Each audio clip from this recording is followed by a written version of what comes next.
Anita's Guide to Simple and Easy Cooking. I'm Anita and today I will show you how to make Fiji style Gulgula. So let's get started. I've got here 1 cup of self-rising flour which I have sifted. If you want to use plain flour or all-purpose flour, then add 1 teaspoon of baking powder, 2 tablespoons of desiccated coconut, quarter teaspoon of crushed cardamom, quarter cup of raw sugar, 3/4 cup of milk, quarter cup of sultanas, and some oil for frying. Take self-rising flour, add desiccated coconut, crushed cardamom and sugar and mix it well using a spoon. Add half of the milk and give it a mix using a spoon. Add the remaining milk and mix it until you get a lump-free batter. Add sultanas and mix it well. Cover it and let it rest for 15 minutes. After 15 minutes, mix the batter again and put it aside while we get the oil ready. To fry the gulgula, place a wok of fry pan on low heat, add some oil and heat it.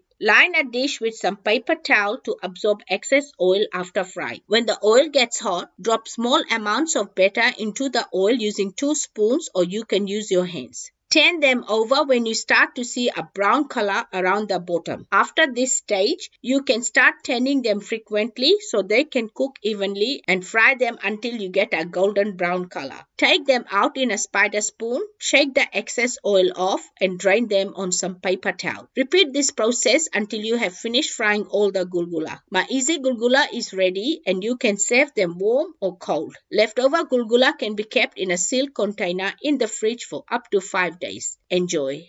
If you like this video, please give it a big thumbs up. For more of my simple and easy recipes, please subscribe to my channel and don't forget to press the bell icon to receive notifications of my latest videos.